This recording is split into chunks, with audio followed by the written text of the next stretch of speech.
क्या आपने कभी गौर किया है कि कभी कभी तो हम बैठे बैठे ही थक जाते हैं और कभी कभी हम बहुत ज्यादा काम कर लेते हैं और फिर भी हमें थकान महसूस नहीं होती। आप पूरे दिन घर पर बैठे रह सकते हैं, लेकिन पूरे दिन बैठने के बाद जो ऊब पैदा होती है वो हमारे शरीर को निढाल कर देती है, हमें थका देती है। लेकिन वहीं अगर हम कोई खेल खेलते हैं तो हम उसमें खूब भागा दौड़ी करते हैं, खूब शरीर को थकाने की कोशिश करते हैं, लेकिन खेलने के बाद एक चुस्ती महसूस होती है, जैसे शरीर का रोम रोम खिल उठा हो। अगर आप देखें तो ये बात अपने आप में विरोधाभास है। भाई प्राकृतिक रूप से होना तो ऐसा चाहिए कि आदमी जब खेलता है तो उसका शरीर थकता है, इसीलिए खेलने के बाद उसे थकावट महसूस होनी चाहिए। और जब आदमी खाली बैठता है तो वो अपने शरीर को थका ही नहीं रहा, वो तो आराम कर रहा है, तो फिर उसे थकावट क्यों महसूस होती है खाली बैठने में? अगर आप इसका जवाब जानना चाहते हैं तो इसका जवाब है हमारे मन की ऊब। जहां तक शरीर की बात है, शरीर को थकाने से मन नहीं थकता, और अगर आपका मन थक जाता है तो आपका शरीर साथ नहीं देता। ऐसा ही होता है खाली बैठने में, और मन की इस ऊब को हम तनाव कहते हैं। आज की जो कहानी मैं आपको सुनाने वाला हूं उसमें आपको तनाव के बारे में संपूर्ण जानकारी मिल जाएगी, और अगर आप तनाव को समझ लेते हैं तो आपके जीवन से दुखों का मिटना निश्चित है, क्योंकि दुख तनाव के कारण ही पैदा होते हैं। तो चलिए इस कहानी से हम तनाव को समझते हैं। इससे पहले कि आप इस कहानी में खो जाएं, इस चैनल को सब्सक्राइब जरूर कर लें। तो चलिए कहानी शुरू करते हैं। ये उस समय की बात है जब बुद्ध आम्रवन में अपना समय व्यतीत कर रहे थे। उस समय तक बुद्ध की ख्याति दूर दूर तक फैल चुकी थी। काफी दूर दूर से लोग अपनी चिंताओं और दुखों के बारे में बुद्ध से समाधान खोजने के लिए आते थे। ऐसे ही एक दिन जब बुद्ध आम्रवन में अपने शिष्यों को उपदेश दे रहे थे तो एक अधेड़ उम्र का आदमी अपने 22-23 साल के लड़के को साथ लेकर बुद्ध की तरफ चला आ रहा था। बुद्ध ने एक नजर उन पर डाली और उपदेश में बैठने के लिए कहा। जब उपदेश खत्म हुआ तो बुद्ध ने उस आदमी को अपने पास बुलाया और अपने पास बैठने का इशारा किया। जंगल में हरियाली छाई हुई थी और सुहाना मौसम था। जंगल से भांत भांत के पक्षियों की आवाज वहां पर गूंज रही थी। इसके बाद बुद्ध ने उस आदमी से आने का कारण पूछा। इस पर वो आदमी कहता है कि हे तथागत, मैं 2 दिन की यात्रा करके अपने बेटे को आपसे मिलवाने के लिए लाया हूँ। ये मेरा इकलौता पुत्र है। ये हमेशा थका थका रहता है। ऐसा लगता है कि इसके शरीर में कोई जान ही नहीं है, कोई प्राण ही नहीं है। अगर हम इससे कुछ कहते हैं तो ये हमारी छोटी छोटी बातों पर गुस्सा करता है। इसकी देखने की क्षमता भी उम्र से पहले ही कमजोर हो गई है और इसके बाल भी पकने लगे हैं। मुझे तो कुछ समझ नहीं आता कि ये सब हो क्या रहा है। भला इतनी कम उम्र में ये इतनी बड़ी उम्र का लगता है। हे बुद्ध, मैं अपने बेटे को लेकर बहुत चिंतित हूँ। जब मैं अपने बेटे को चिकित्सकों के पास लेकर गया तो उन्होंने कुछ औषधियां देकर कहा कि अपने बेटे को तनाव कम लेने दिया करो। वो अपने दिमाग में तनाव लेता है और इसी वजह से उसकी ऐसी हालत हो रखी है। लेकिन उनके लाख बताने पर भी मुझे तनाव का मतलब समझ में नहीं आया। मुझे पता ही नहीं कि तनाव होता क्या है और उसे कैसे उसके दिमाग से निकाला जाए। उसके लिए पहले तो मुझे ये समझना होगा कि तनाव होता क्या है, और इसीलिए बुद्ध मैं आपके पास आया हूँ। कृपया करके मेरी इस समस्या का समाधान कर दीजिए। ये सुनकर बुद्ध उस लड़के को बड़ी गौर से देखते हैं। उसकी आंखों में देखते हैं, उसके चेहरे को देखते हैं और फिर उसके हाथ की नब्ज भी देखते हैं। ये सब विधियां करने के बाद बुद्ध उस आदमी से कहते हैं कि तनाव लेना तो कोई नहीं चाहता, लेकिन फिर भी तनाव लोगों को दीमक की तरह पकड़ लेता है और इंसान को ये पता ही नहीं चलता कि वो तनाव में जी रहा है। लेकिन अगर वही इंसान तनाव को समझ लेता है, तनाव के बारे में कोई ऐसा पैमाना बना लेता है कि उसे पता चल सके कि वो कितना तनाव में है, तो वो उस समस्या का समाधान भी खोज सकता है। मुख्य रूप से तनाव के 8 कारण होते हैं। इसके बाद बुद्ध कहते हैं कि सबसे पहले तो हमें ये समझना होगा कि तनाव होता क्या है। जब कोई इंसान कोई काम कर रहा होता है और उसका मन कहीं दूर भटक रहा होता है, कल्पना में होता है, तो उससे शरीर और मन के बीच दूरी पैदा हो जाती है, और जितनी दूरी शरीर और मन के बीच में होगी हम उतने ही निद्रा की अवस्था में होंगे। और इसी दूरी को, इसी खिंचाव को तनाव कहा जाता है। कोई खेल खेलने के बाद आदमी चुस्ती महसूस क्यों करता है? हालांकि उसने अपने शरीर को तो थकाया है, लेकिन समझने की बात यह होती है कि खेलते वक्त मन और शरीर पूरा उस खेल पर केंद्रित होता है, जिससे शरीर और मन में दूरी पैदा नहीं होती और कोई तनाव पैदा नहीं होता, बल्कि हमारा तनाव दूर हो जाता है। और वहीं जब हम कोई अरुचिपूर्ण कार्य करते हैं जिसमें हमारा मन नहीं लगता, तो हम शारीरिक रूप से वो काम तो करते हैं, लेकिन हमारा मन कहीं दूर कल्पना में भटक रहा होता है। इससे शरीर और मन में एक दूरी पैदा हो गई और तनाव ने जन्म ले लिया। इसीलिए इंसान को एक बार में एक ही काम करना चाहिए और उसी पर अपना तन और मन केंद्रित रखना चाहिए, जिससे आपके भीतर कोई तनाव पैदा ही ना हो। तनाव के कुछ मुख्य कारण भी होते हैं। इसके बाद बुद्ध कहते हैं कि अगर हम इन कारणों को जान लेते हैं तो हमारे अंदर तनाव कभी भी पैदा नहीं होगा। मुख्य रूप से जो कारण है उसमें सबसे पहला कारण होता है महत्वाकांक्षा।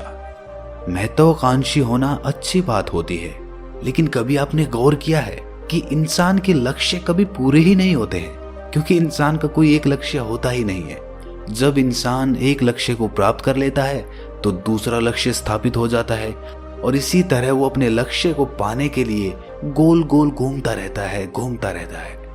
इसीलिए जो इंसान ज्यादा महत्वाकांक्षी होता है, जिसे बड़े बड़े लक्ष्य प्राप्त करने होते हैं, वो वर्तमान में कभी नहीं जी पाता। उसका मन हमेशा भविष्य की योजनाएं बनाता रहेगा और बस उसका शरीर वर्तमान में होगा, उसका मन भविष्य में होगा, और इन दोनों की दूरी की वजह से उस आदमी में तनाव पैदा हो जाएगा। इस पर वो युवक पूछता है कि हे बुद्ध, तो क्या आदमी को अपना लक्ष्य ही नहीं बनाना चाहिए? क्योंकि लक्ष्य बनाना भी तो महत्वाकांक्षा होती है। इस पर बुद्ध कहते हैं कि जीवन में कोई लक्ष्य बनाना गलत बात नहीं है। समस्या पैदा तब होती है जब हम पूरे का पूरा ध्यान उस लक्ष्य पर ही लगा देते हैं। आदमी को वर्तमान में जीना आना चाहिए। आप लक्ष्य बनाइए, उनके प्रति निरंतर मेहनत करिए, लेकिन इसके साथ साथ आपके दिमाग में ये ख्याल भी होना चाहिए कि आप अभी वर्तमान में जी रहे हैं। इसके बाद बुद्ध ने तनाव का दूसरा मुख्य कारण बताया, जो कि था ईर्ष्या। बुद्ध ने कहा कि जब आदमी ईर्ष्यापूर्ण या द्वेषपूर्ण हो जाता है तो भी उसका मन सड़ने लगता है। ईर्ष्या आंतरिक घाव होता है। आंतरिक मतलब मन का घाव होता है। शरीर का घाव तो भर जाता है, लेकिन मन का घाव कभी नहीं भरता। इसीलिए इंसान को दूसरे की तरक्की से कभी ईर्ष्या नहीं करनी चाहिए। तनाव का तीसरा मुख्य कारण होता है किसी दूसरे से अपेक्षा। बुद्ध ने बताया कि एक बाप होने के नाते वो अपने बेटे से बहुत सारी अपेक्षाएं रखता है कि मेरा बेटा एक कामयाब इंसान बने, वो जिस तरह मैं चाहता हूं उस तरह का जीवन जिए। और जब आदमी किसी से अपेक्षा करने लगता है तो कहीं ना कहीं वो अनजाने में खुद के लिए तनाव पैदा कर रहा होता है। जरा सोचिए कि वही बेटा अगर अपने बाप के हिसाब से नहीं चलेगा, वो नहीं बन पाएगा जो उसका बाप चाहता है, तो फिर उसके पिता के मन को तनाव पकड़ लेगा। इसीलिए किसी से भी अपेक्षा नहीं करनी चाहिए, ना ही दूसरे से और ना ही खुद से। इसके बाद तनाव का अगला मुख्य कारण बताते हुए बुद्ध ने कहा कि अरुचिपूर्ण कार्य करने से भी मन में तनाव पैदा होता है। जिस काम में हमारा मन ही नहीं लगता, जिसमें हमारी रुचि ही नहीं है, तो उस काम में हम अपना मन नहीं लगा पाएंगे। हमारा मन कल्पनाओं की उड़ान भरेगा और हमारा शरीर वहीं बैठा रहेगा। इसीलिए दोनों में दूरी पैदा होने की वजह से ये भी तनाव का कारण बन जाता है। इसीलिए आदमी को सिर्फ रुचि के हिसाब से ही कार्य करने चाहिए। इसके बाद बुद्ध ने कहा कि शारीरिक दुख भी तनाव का कारण होता है। जब आदमी को कोई शारीरिक कष्ट होता है तो आदमी का मन उसी बीमारी के बारे में सोचता रहता है, जिससे उसके मन में दुख के विचार पनपते हैं और वहां पर तनाव पैदा हो जाता है। ये सुनकर उस आदमी ने कहा कि हे बुद्ध, शारीरिक दुख तो किसी को भी आ सकता है, तो क्या वो आदमी हमेशा तनाव में ही जिएगा? इसका जवाब देते हुए बुद्ध कहते हैं कि ये बात ख्याल करने की होती है कि हमारा जीवन दुखों का आगार है।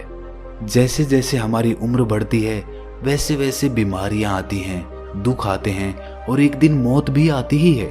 तो बीमारियां जीवन का अभिन्न हिस्सा है। किसी में वो समय से पहले आती है तो किसी में बाद में आती है। और जब इंसान का मन इसके बारे में समझने लगेगा तो वो अपनी बीमारी के बारे में सोचकर ज्यादा तनाव नहीं लेगा, क्योंकि वो जीवन का एक अभिन्न हिस्सा है। और इसके लिए आदमी को शारीरिक रूप से भी अभ्यास करते रहना चाहिए ताकि उसका शरीर लंबे समय तक स्वस्थ बना रह सके। और ये भी जान लो, तनाव का एक मुख्य कारण होता है अपनी योजनाओं को समझने के लिए वक्त न देना। कुछ इंसानों के मन में कोई ख्याल पनपता है और वो उस पर बिना सोचे समझे कार्य करना शुरू कर देते हैं, और जब उस काम में उन्हें नाकामयाबी मिलती है तो वो तनाव से भर जाते हैं, क्योंकि उन्होंने वो काम शुरू करने से पहले उसके बारे में पूरी जानकारी नहीं ली थी। आदमी को कोई भी योजना बनाते वक्त उसके बुरे परिणाम के बारे में सबसे पहले सोचना चाहिए। हमें ये सोचना चाहिए कि अगर ये योजना कामयाब नहीं हुई तो फिर मैं क्या करूंगा। और इसीलिए अपनी योजनाओं को समझने के लिए पूर्ण वक्त देना, पूरा वक्त देना, ताकि भविष्य में उस काम के प्रति कोई तनाव पैदा ही ना हो। और सबसे आखिरी कारण जो तनाव का होता है वो होता है ज्यादा सोचना। निरंतर सोचते रहना भी एक बीमारी होती है, और इसको दूर करने के लिए आदमी को नित्य प्राणायाम और ध्यान करना चाहिए। ये सुनकर उस आदमी ने हाथ जोड़ते हुए बुद्ध से पूछा कि हे बुद्ध, मेरा बेटा तो अभी मात्र 23 साल का है और उसमें इतनी समझ भी नहीं है कि वो इतनी सारी बातों का एक साथ अनुसरण कर सके। कृपया करके तनाव मुक्त रहने का कोई आसान सा मंत्र बता दें, जिससे आदमी उस मंत्र का अनुसरण भी कर सके और तनाव मुक्त भी रह सके। ये सुनने के बाद बुद्ध ने कुछ सोचते हुए जवाब दिया कि इसके लिए एक छोटी सी विधि है। अगर तुम इतनी बातों का पालन नहीं कर सकते तो तुम एक बार में एक काम को करने पर ही ध्यान लगाओ। जो भी तुम काम कर रहे हो, बस एक काम एक बार में करो और उस काम को पूरा ध्यान लगाकर करो। अगर तुम्हारा ध्यान इधर उधर भटकता है तो जब याद आए तो वापस उसे उसी काम पर लगा दो। ये सबसे आसान और सबसे अच्छा तरीका है तनाव मुक्त रहने का। अगर तुम खाना खा रहे हो तो खाना खाने पे ही अपना ध्यान केंद्रित कर दो। अगर तुम चल रहे हो तो चलने पे ही अपना ध्यान केंद्रित कर दो। इससे तुम्हारा मन और तुम्हारा शरीर दोनों एक जगह पर रहेंगे और दोनों के बीच दूरी नहीं पैदा होगी, जो कि तनाव का मुख्य कारण होती है। दोस्तों, आज की युवा पीढ़ी एक बार में 2-2, 3-3, 4-4 काम एक साथ करती है। जैसे कि कोई आदमी खाना खाते वक्त टेलीविजन भी देखता रहता है, फोन पे बात भी करता रहता है और फिर बाद में कहता है कि मैं तो तनाव में रहता हूँ। जब 3-3 काम एक साथ करेगा आदमी तो तनाव पैदा होना तो लाजमी ही है, क्योंकि मन तो पूरा ध्यान लगाकर एक बार में एक ही काम कर सकता है। पूर्ण रूप से ध्यान दो चीजों पर कभी नहीं लग सकता। इसीलिए जहां तक संभव हो सके कोशिश कीजिए कि आप अपना ध्यान एक ही काम पर लगा पाएं। तो दोस्तों, कैसी लगी आपको ये कहानी कमेंट सेक्शन में जरूर बताना, और अच्छी लगी तो इस चैनल को सब्सक्राइब करना मत भूलना।